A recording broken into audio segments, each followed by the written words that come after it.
Pessoal, tudo bem com vocês? Gente, hoje eu terminei de ler o livro de Daniel. Como eu já falei aqui pra vocês algumas vezes, eu, independente de religião, de qualquer coisa, eu gosto de ler a Bíblia, porque é um livro milenário, que tem muita sabedoria, que tem muita coisa ali, então eu tô sempre aprendendo algo. Então eu tô lendo, geralmente eu tô lendo um livro, um ou dois, e paralelamente eu tô lendo a Bíblia. 1 ou 2 capítulos por dia, ou mais, quantos eu senti vontade, e hoje eu terminei de ler o livro de Daniel. Já tinha lido antes, né? Já li várias vezes, mas como a PNL fala, a gente aprende por repetição, então é importante a gente ler várias vezes, assistir várias vezes o mesmo vídeo, ler o livro, repetir, até que aquilo entre em nós, se torne uma verdade.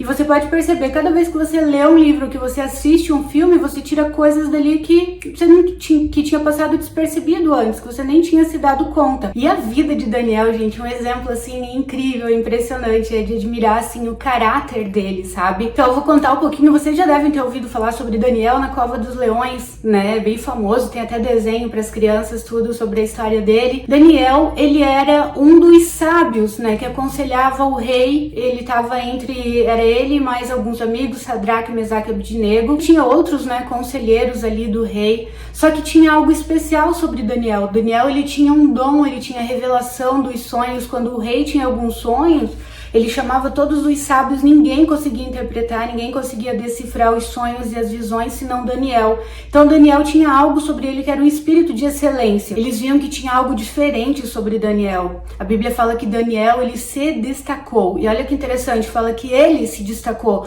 Não fala, Deus destacou, fez com que ele se destacasse. Porque, gente, às vezes a gente fica esperando, né, algo miraculoso, algo sobrenatural, mas se a gente não fizer a nossa parte, isso não vai acontecer. Daniel fazia parte dele, de buscar 3 vezes ao dia. Eu achei interessante essa questão porque ele parava pra orar, pra meditar, ou seja, às vezes a gente tá precisando de uma resposta, de algo interno que a nossa alma precisa, e a resposta tá dentro da gente. Às vezes a gente fica, né, no YouTube, lá procurando um vídeo, procurando uma coisa, procurando outra coisa, ou pedindo conselho pra pessoa que às vezes não vão poder te dar a resposta certa porque elas não têm resposta, elas podem te dar um conselho e elas podem errar nisso. Agora, quando você para, quando você silencia tudo e você tira aquele tempo para você buscar, para você se escutar, você vai ver que a resposta tá ali, sabe? Então a importância de você ter um tempo de meditação, de oração, seja o que for, conforme a tua crença, mas de você ter essa vida de espiritualidade, para que você sinta o sobrenatural, porque a vida não é só isso que a gente vê, gente. Ao meu ponto de vista, é muito mais, eu acho que o mundo espiritual é muito mais real do que esse mundo cartesiano e material que a gente consegue ver, sabe? Pelo menos eu já tive muitas experiências e não tem como eu negar isso, como eu não crer nisso. Então Daniel, ele se destacou por quê? Porque ele se esforçava em tudo, ele procurava ser o melhor em tudo, ele fazia tudo com excelência, mesmo quando ninguém estava vendo, ele fazia com excelência. E esse é o verdadeiro caráter, a verdadeira integridade, é você fazer o certo, é você fazer com excelência, mesmo quando ninguém tá olhando, né? Porque fazer na frente dos outros é fácil, a gente vai querer manter, né, a pose de bonzinho, de certinho, de correto. Agora, e quando ninguém tá olhando? Então os sátrapas, os governantes das províncias começaram a ver o quanto Daniel era amado pelo rei, o quanto ele era privilegiado, o quanto tinha algo sobrenatural sobre a vida dele. E o rei pretendia colocar ele como chefe dos governantes, num cargo acima dos outros. E o que aconteceu? Como acontece na vida real, né, gente? Eles começaram a sentir muita inveja de Daniel, inveja, raiva, e eles se reuniram e falaram, a gente tem que fazer alguma coisa pra ferrar com Daniel, vamos fazer alguma coisa pra queimar o filme dele com o rei. E eles procuraram algo errado na vida de Daniel, não encontraram nada, sabe? Fala que não tinha nada que pudesse comprometê-lo, nada que pudesse desonrá-lo. E eles falaram, e agora? Como é que a gente vai fazer pra, né, queimar o filme dele diante do rei, para que o rei não coloque ele como, né, chefe dos governantes, nesse cargo superior ao dos sátrapas. E aí, o que aconteceu? Eles falaram, já sei, tem uma coisa que a gente pode pegar Daniel. Daniel não ora 3 vezes ao dia, é o Deus dele, ele vai lá, se prostra, tira aquele tempo pra orar. E aquela época, assim, tipo assim, cada país, cada província e tal, às vezes tinha os seus deuses diferentes, né? Então os sátrapas decidiram manipular o rei. Eles falaram assim, já sei, vamos chegar pro rei e fazer o rei, né, assinar um decreto. E o decreto do rei naquela época era irrevogável. Não sei se vocês já assistiram filmes em que tinha um selo vermelho assim nos envelopes, porque tinha, né, isso era a assinatura do rei. Então o rei, eles colocavam tipo uma cera vermelha, um negócio, e o rei ia lá e selava com o anel, que representava a autoridade máxima. O rei era a autoridade máxima, e quando um decreto era assinado pelo rei, era liberado pelo rei, ele não podia ser revogado, não podia voltar atrás. Então os sátrapas falaram, já sabemos, vamos pegar e vamos fazer com que o rei assine um decreto de que durante 30 dias ninguém pode orar a nenhum outro deus, nem fazer pedido, nem se prostrar, nem nada, a não ser ao próprio rei. E lá foram eles, chegaram diante do rei e falaram, rei, nós nos reunimos e vimos, né, bajulando o rei, vimos que não tem ninguém maior do que o Senhor, do que não sei o que lá, então nós queremos, chegamos à conclusão de que é importante para que as pessoas, né, todos respeitem o rei e tudo, que durante 30 dias ninguém se prostre ou ore ou faça pedidos a nenhum outro Deus a não ser ao Senhor. E aí o rei falou, não, tá bom. E aí tá, eles pegaram e fizeram, né, mal intencionados, fizeram lá, e o rei selou com o anel dele. E nesse decreto dizia que qualquer pessoa que se prostrasse a outro Deus que não fosse ao rei, seria jogado na cova dos leões. É uma cova onde tinha vários leões e os leões estraçalhavam, né, quem fosse jogado lá dentro. E aí o que aconteceu? Daniel, de novo, não se corrompeu, ele não se dobrou diante do rei, ele não fez oração nenhuma, ele não fez pedido nenhum, ele continuou com a mesma rotina dele, de 3 vezes ao dia dobrar os seus joelhos e orar a Deus. E os sátrapas viram isso e chegaram diante do rei e falaram, ó rei, nem todo mundo te honra aqui nesse lugar, a gente descobriu uma pessoa que te desrespeitou, que não honrou o teu decreto, que te traiu, que não sei o que, e tá escrito no contrato que essa pessoa é para ser jogada na cova dos leões. E o rei falou, tá bom, então pode jogar na cova dos leões. Quem que é? Ah, é Daniel.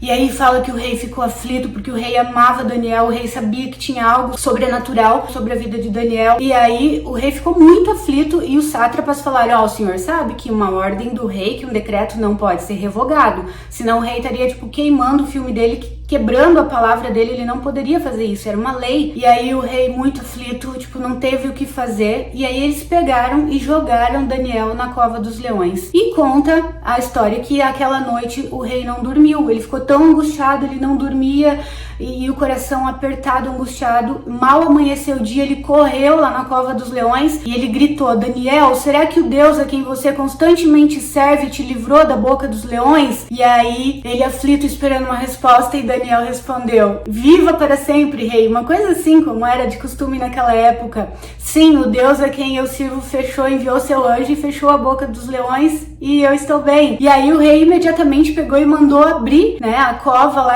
para sair Daniel. Daniel saiu sem nenhum risquinho, nenhum arranhãozinho, nada. Os leões não tocaram nele. E aí o rei ficou tão indignado que ele se tocou, né, que ele foi enganado pelos sátrapas, e falou assim, vocês me enganaram, né, quiseram prejudicar Daniel por inveja, por pura inveja, né, gente, porque ele se destacava, mas ele fazia por merecer esse destaque. E aí o rei mandou jogarem os sátrapas, esses que fizeram a cabeça do rei para escrever, para assinar esse decreto na cova dos leões. E conta que eles nem chegaram no final da cova dos leões, os leões já saltaram e devoraram eles, ossos, carne e tudo. Eu sei que é meio terrível a história, mas era assim antigamente, né, gente? Então o que aconteceu? Daniel foi honrado, e aí o rei lançou um outro decreto. Ele falou assim, eu decreto que agora todas as províncias, todos os países, todos os lugares vão orar e se prostrar somente ao Deus de Daniel. Ou seja, resumindo, que a história é meio longa, quem quiser depois entra lá, leia a história de Daniel, muito bacana. Ele não se corrompeu, no final ele foi honrado, ele foi muito honrado, sabe? Ele foi colocado acima de todos os outros. Então, gente, o que eu quero dizer com isso? Que às vezes na nossa vida surgem situações em que a gente tá numa bifurcação entre escolher o certo e escolher o errado. Às vezes escolher o certo traz uma certa consequência, né? Uma certa consequência momentânea de algum sofrimento, de alguma perda, de uma aparente perda ou sofrimento, mas lá na frente vem a recompensa, como aconteceu com Daniel. E ontem, coincidentemente, eu escutei um testemunho da Joyce Meyer, que ela contava que anos atrás, né, ela não tinha dinheiro, eles tinham, assim, nossa, vida totalmente regrada, financeira, e ela precisava fazer um tratamento odontológico. E ela começou a fazer esse tratamento que custaria $1.200. Então ela estava no meio desse tratamento odontológico, e um dia o chefe dela chegou para ela e falou, olha, faz isso, isso e isso, que era um cliente, ela trabalhava num banco, e aí ele pediu pra ela fazer um negócio lá errado, pra falar que o cliente não tinha nada na conta, não sei o que, pra reter aquele dinheiro, enfim, uma coisa desonesta. Amanhã eu quero que você faça isso, o chefe dela falou. E ela foi pra casa angustiada e pensando sobre aquilo. Meu Deus, eu tô no meio do meu tratamento, né? Não tem como parar. Eu preciso de dinheiro. A vida deles era bem escassa financeiramente na época. E ela falou, e o que eu faço agora? Ela tava numa bifurcação, numa saia justa. O chefe dela mandou ela fazer algo errado. Ia contra os princípios dela. Então chegou no outro dia e como Daniel, ela decidiu honrar a Deus e fazer o certo, fazer aquilo que ela achava certo, né? Seguir os princípios dela. E ela chegou pro chefe dela e falou assim, olha, eu sei que você me mandou fazer isso hoje, eu respeito a tua autoridade, porém, eu respeito mais aos princípios que eu sirvo. E isso que você tá me mandando fazer é errado, eu sinto muito, mas eu não posso fazer isso. E ela já estava pronta para ser mandada embora. Acontece que isso trouxe um constrangimento pro chefe dela. E ela, né, falou isso. O chefe dela não falou nada, ela foi pra sala dela. Resumindo a história, gente, ela foi promovida e promovida de novo e promovida de novo. O chefe foi lá na mesa dela e falou, Tó, entrega esse cheque aqui lá pro cliente. Ou seja, ele fez o certo também. Então a atitude dela, a princípio, ela tava correndo risco de ser mandada embora. Mas o que aconteceu? Aquela atitude correta dela trouxe um constrangimento pro chefe dela. Acho que levou ele a refletir, puxa vida, que vergonha, né? Que vergonha. E ele voltou atrás e ela acabou sendo honrada e sendo promovida mais algumas vezes, né, a cargos maiores. Então, gente, às vezes a gente enxerga só a curto prazo. Nossa, eu vou escolher isso que vai me trazer uma vantagem momentânea. Não existe esse negócio de jeitinho brasileiro, de levar uma vantagenzinha. Isso é pura ilusão. Por quê? Porque lá na frente vem as consequências. Então você pode ter até uma vantagem momentânea agora em escolher o errado, em escolher aquilo que sabe, que passa por cima dos princípios do caráter, da ética. Então você pode ter uma vantagem momentânea, mas lá na frente você vai ter uma perda muito maior, porque existe a lei da plantação e da colheita. Então mais cedo ou mais tarde essa colheita vem. Tem uma frase que eu gosto, não tem como não tem como eu não trazer minhas frases, gente, porque eu guardo, eu gravo elas, eu não sei porquê, mas eu gravo as frases assim, aquelas que me marcam. E tem uma que fala assim, a sua vida no agora é resultado das suas escolhas de ontem. Para mudar o seu curso no amanhã, algo deverá ser feito hoje, algo diferente deve ser feito hoje. Então tudo aquilo que você está vivendo agora, você não é vítima, não existe vítima. Tem até o Paulo Vieira, ele fala, cada um tem o que merece. E quando você escuta essa frase, às vezes, tipo, pela primeira vez, ou sem refletir, sem entender o contexto, fala, nossa, que injusto. Mas sim, tá, quando nós éramos crianças, às vezes nós não tínhamos escolhas. Mas hoje, como adultos, nós temos escolhas. Sabe, o tempo todo a gente está fazendo escolhas, ou do certo ou do errado. Então, aquilo que a gente está vivendo hoje, de alguma forma, é responsabilidade nossa. De alguma forma, nós atraímos aquilo de forma consciente ou inconsciente. Então, se você quer mudar o curso da tua vida no amanhã, você deve começar a ter atitudes diferentes hoje. Começar a mudar hoje. E não, o resultado não vai vir amanhã. Talvez você vai fazer hoje, não, então eu vou começar a plantar tudo certo. Não importa o que você plantou até aqui. De repente, de lá para trás até aqui, você só plantou coisas erradas, fez escolhas erradas, sabe? Então você tá colhendo talvez coisas ruins, tá passando por dificuldade financeira, tá sofrendo num relacionamento, tá mal. Não tô falando que todo sofrimento, tá, gente, é fruto de algo ruim que você plantou. Às vezes são provações para nos levar a amadurecer, a crescer, mas às vezes sim, às vezes é colheita de uma escolha que você fez. Porém, não importa o que você plantou até aqui, vai vir a colheita dessas coisas, né, dessas escolhas erradas que você fez. Porém, se a partir de hoje você escolher começar a plantar o certo, a plantar coisas boas, a ser íntegro, a ser leal, a ser fiel, sabe? Daqui a pouco vai começar a vir a colheita dessas coisas boas que você começou a plantar hoje. Então sempre lembra dessa frase, a sua vida no agora é resultado das escolhas de ontem. Para mudar o seu curso no amanhã, algo deverá ser feito hoje.